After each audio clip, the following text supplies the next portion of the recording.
నమస్తే, నేను మీ తేజ. నేపాల్లో ఎవరు ఊహించిన విధంగా అక్కడ ఫ్లడ్స్ వచ్చాయి. 1,00,000 మంది ప్రజల వరకు కూడా కొట్టుకెళ్ళిపోయారంటూ చెప్తున్నారు. అండ్ మరీ ముఖ్యంగా మన తెలుగు రాష్ట్రాలకు సంబంధించిన వారు కూడా ఉన్నారు. ఇప్పటికీ మరి ఆచూకీ తెలియలేదంటూ కూడా చెప్తున్నారు. ఈ మధ్య కాలంలో ఇదే అతిపెద్ద ఫ్లడ్స్ అంటూ కూడా చెప్తా ఉన్నారు. దీనికి సంబంధించి అసలు పూర్తి వివరాలన్నీ కూడా తెలుసుకునే ప్రయత్నం చేద్దాం.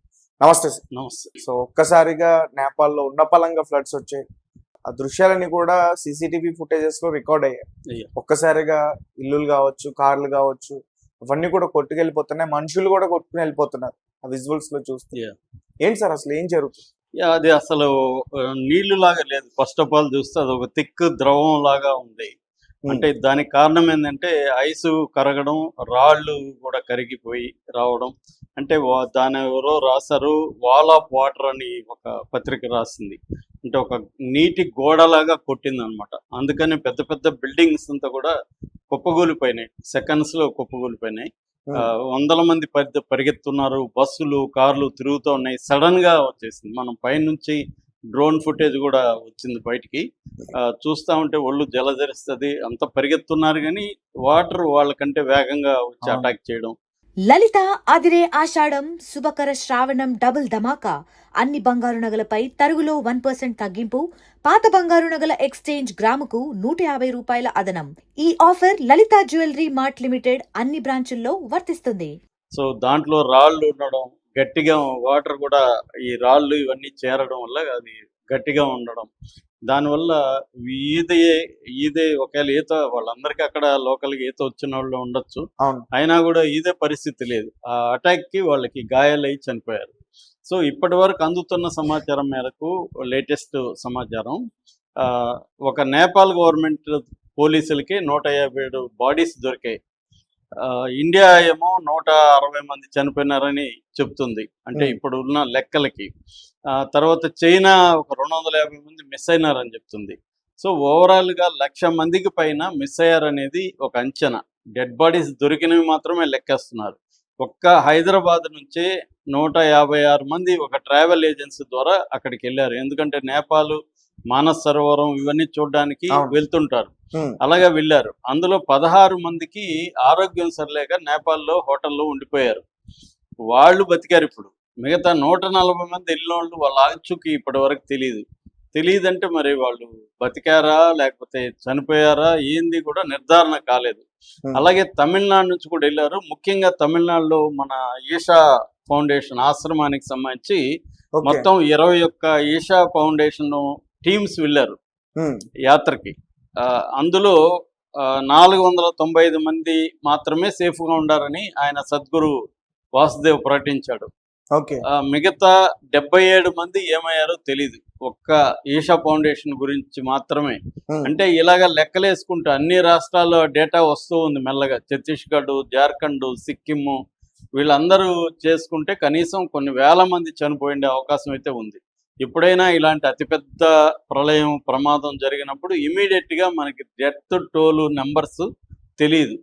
మిస్సింగ్ మాత్రమే చెప్తున్నారు. గల్లంతు ఒక 1 lakh పైన గల్లంతు అయ్యారు. ఎందుకంటే ఆ విలేజ్లు కొట్టుకుపోయినాయి. దాదాపు 19 బ్రిడ్జిలు కొట్టుకుపోయినాయి. 9 హైడ్రో ప్రాజెక్ట్స్ ఉంటాయి అక్కడ. ఆ 9 కొట్టుకుపోయినాయి. ఇంకొక 5 కన్స్ట్రక్షన్లో ఉన్నాయి. ఇవన్నీ కూడా నేపాల్వే. సో అవన్నీ కూడా కొట్టుకుపోయినాయి అనమాట. అంటే అతిపెద్ద ప్రళయం ఇది. 14 నెలల్లో రెండవది అనమాట నేపాల్లో, ఇదే ప్లేస్ లోనే. ఈ కారిడార్ అంటారు దీన్ని. ఈ నేపాల్ టిబెట్ బార్డర్ అనమాట, ఫ్రాంటియర్ కారిడార్ అంటారు. ఈ ఫ్రాంటియర్ కారిడార్ లోనే రెండవది ఇది.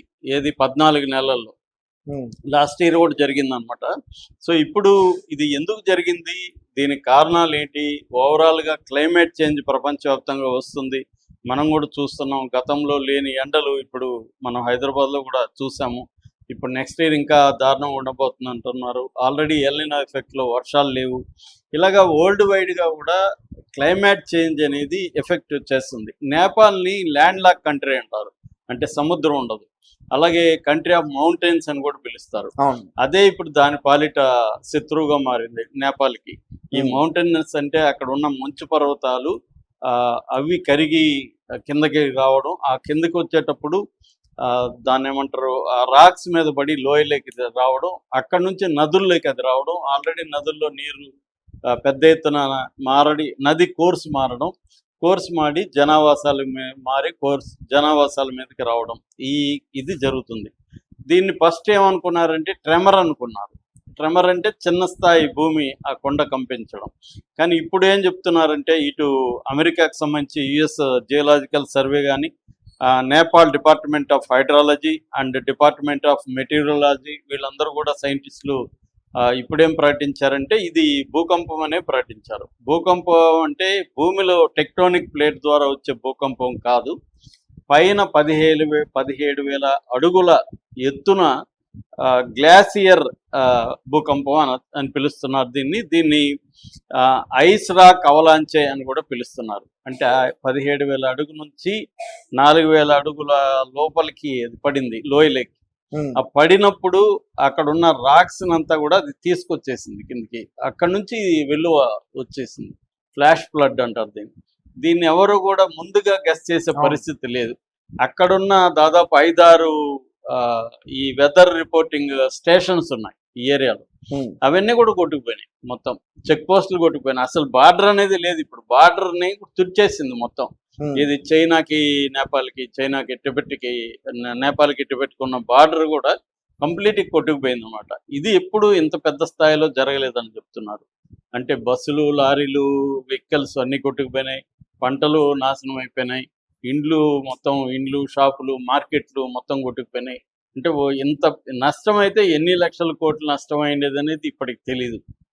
అట్లాగా ఉన్న వాళ్ళకి కూడా ఆహారం, మందులు ఇవన్నీ అందించే కార్యక్రమం కూడా చాలా డిఫికల్ట్గా ఉంది. ఎందుకంటే ఇప్పుడు ఇంకా జరుగుతుంది అది.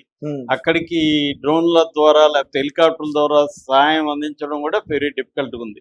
ఈవెన్ మిలిటరీ పర్సన్స్ కూడా దాదాపు 100 మంది అక్కడ ఉన్న సెక్యూరిటీ స్టాఫ్ కూడా చనిపోయారు.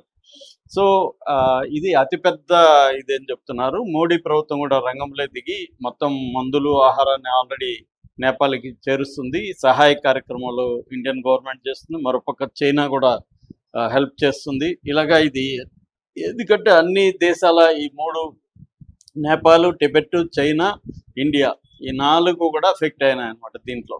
అందుకని అందరూ కలిసి హెల్ప్ చేస్తున్నారు. అలాగే వేరే రాష్ట్రాల వాళ్ళు కూడా, వేరే దేశాల వాళ్ళు కూడా చనిపోయారు.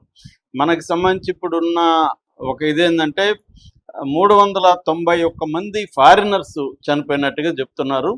అందులో 147 మంది అమెరికా వాళ్ళు, 34 మంది ఆస్ట్రేలియా వాళ్ళు, 33 మంది బ్రిటన్కి సంబంధించిన వాళ్ళు, 24 మంది కెనడా వాళ్ళు. వీళ్ళు కాకుండా ఇటలీ, సౌత్ కొరియా, మలేషియా, ఈ టూరిస్టులు అందరూ కూడా ఎక్కువ మంది ఇక్కడ టూరిస్టులు వస్తుంటారు. ఈ మానస సరోవరం ఇవన్నీ కూడా సైట్ సీయింగ్ ప్లేసులు, హైట్స్ ఉంటాయి, కొంతమంది పర్వతారోహకులు వస్తుంటారు. సో ఇలాగా వీళ్ళందరూ కూడా ఇప్పుడు మిస్ అయ్యారు. అందుకని ఆయా దేశాలలో కూడా ఇప్పుడు సెర్చ్ అండ్ రెస్క్యూ ఆపరేషన్లు చేస్తున్నారు. ఇది డిఫికల్ట్గా కూడా ఉంది. ఇప్పటికీ కూడా ఏంటంటే అక్కడంతా హెలికాప్టర్ల ద్వారా వెళ్ళాలి, కానీ వేరే మార్గాలు ఏమి లేవు అక్కడ. సో ఆ మార్గం ద్వారా వెళ్ళి వాళ్ళని చేస్తున్నారు. బేసిక్గా ఏంటంటే బోటే కోషి అనే ఒక నది ఉంది. ఆ నదిలోకి ఫస్ట్ ఇది ఎంటర్ అయింది. అక్కడ నుంచి త్రిశాలి అంటారు ఇంకొక నది ఉంది, ఆ నది కనెక్ట్ అయింది. ఈ బోటే కోషి, త్రిశాలి నదుల కారిడార్లకి ఇది ఎంటర్ అయిందన్నమాట. సో దీనికి ప్రధాన కారణం రకరకాలుగా చెప్తున్నారు. ఒకటి ఏంటంటే క్లైమేట్ చేంజ్ అనేది మనకి ఎప్పటి నుంచో భయపడుతున్నారు. ఫ్రాన్స్లో మధ్య ఇది కూడా జరిగింది. ట్రంప్ ఏమో దానికి ఇచ్చే ఫండ్స్ కూడా విత్డ్రా చేసుకున్నాడు. నిజానికి ఈ వాతావరణం కలుషితం చేసే దేశాల్లో నేపాల్ చాలా తక్కువ అనమాట. నేపాల్ నుంచి వాతావరణం కలుషితం అవడం వెరీ తక్కువ. కార్బన్ ఇది రిలీజ్ కావడం అదంతా కూడా నేపాల్ నుంచి తక్కువ. నిజానికి అతిపెద్ద దేశాలు చైనా, అమెరికా ఇలాంటి దేశాలే ఎక్కువగా హాని చేస్తున్నాయి.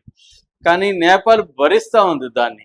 వేరే దీన్ని కూడా ఇప్పుడు మనం యుద్ధంలో పాల్గొనకపోయినా యుద్ధం వల్ల నష్టం మనం ఎలాగైతే భరిస్తున్నామో, అలాగే వేరే దేశాల వల్ల వాతావరణం క్లైమేట్ మారడం వల్ల ఇది క్లైమేట్ని మారడానికి ఏమాత్రం దోహదం చేయకపోయినా నేపాల్ ఇప్పుడు అనుభవించడం అనేది జరుగుతుందని చెప్తున్నారు.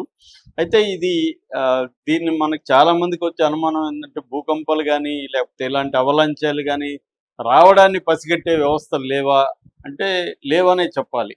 అవి ఎందుకంటే అది అతి వేగంగా వస్తుంది. ఇది అవును. ఇప్పుడు ఫర్ ఎగ్జాంపుల్ నిన్న 8:37 స్టార్ట్ అయింది. విత్ ఇన్ 5 మినిట్స్లోనే అంత స్పీడ్గా వచ్చేసింది. మొత్తం 9 మీటర్స్ హైట్ ఉందన్నమాట ఆ ఫ్లో. ఆ 9 మీటర్స్ హైట్ అంటే మొత్తం బిల్డింగ్స్ అన్ని అటాక్ చేసుకుంటా వచ్చింది.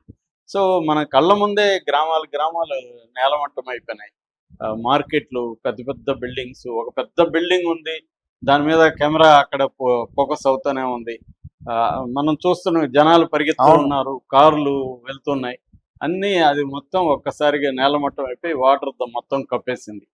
సో ఇది ఒక అతిపెద్ద ప్రమాదం అని చెప్పాలి. మానవ తప్పిదం ఖచ్చితంగా ఉంది. తర్వాత నదుల కోర్సుని అడ్డుకుంటూ హైడ్రో ప్రాజెక్ట్స్ కూడా ఉన్నాయని చెప్తున్నారు. అది కూడా ఒక తప్పిదం అని చెప్తున్నారు. సో ఇప్పుడు ఆ ప్రాజెక్ట్స్ అన్ని కూడా కొట్టుకుపోయినాయి. అంటే నేపాల్కి అతిపెద్ద నష్టం అని చెప్పొచ్చు. కోలుకోవడం చాలా ఏళ్ళు పడుతుంది. ఎందుకంటే 9 హైడ్రో ప్రాజెక్టులు అక్కడ పోయినాయంటే వాటిని మళ్ళీ నిర్మించాలి. ఆల్రెడీ 5 నిర్మిస్తున్నారు, అవి కూడా పోయినాయి. అంటే మొత్తంగా 14 హైడ్రో ప్రాజెక్ట్స్ పోయినట్టుగా. ఇప్పుడు మళ్ళీ 14 నిర్మించాలంటే అవి ఎన్నేళ్ళు పడుతుంది అనేది చూడాలి. అట్లాగే లక్షల మందికి పైన నిరాశ్రులు అయిపోయారు. వాళ్ళకందరికి మళ్ళీ ఆశ్రయం కలిగించడం ఇదంతా పెద్ద టాస్క్.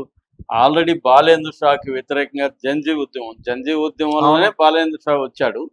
మళ్ళీ ఇప్పుడు ఈయనకి వ్యతిరేకంగా కూడా మన కేసీఆర్ లాగా ఆయన కూడా సెక్రటరీకి రావట్లేదంట. అందుకని ఇప్పుడు ఆయన మీద అక్కడ తిరుగుబాట్లు జరుగుతున్నాయి. ఈ టైంలో ఇది వచ్చింది. మరి నేపాల్ గవర్నమెంట్ దీన్ని ఎంత ఎఫెక్టివ్గా చూస్తుంది, ఇండియన్ గవర్నమెంట్ ఏ స్థాయిలో సపోర్ట్ చేస్తుంది, ఇవన్నీ చూడాలి. ఏదేమైనా ఇది ఒక అతిపెద్ద విపత్తుగా చెప్తున్నారు. మన వాళ్ళు, తెలుగు వాళ్ళు 140 మంది సేఫ్గా రావాలని మనం కోరుకుందాం. అట్లాగే మిగతా ఇండియన్స్ అందరూ కూడా. సో మిస్ అయిన వాళ్ళందరూ సేఫ్గా ఉండాలని అయితే మనం కోరుకుందాం. Right sir, thank you so much.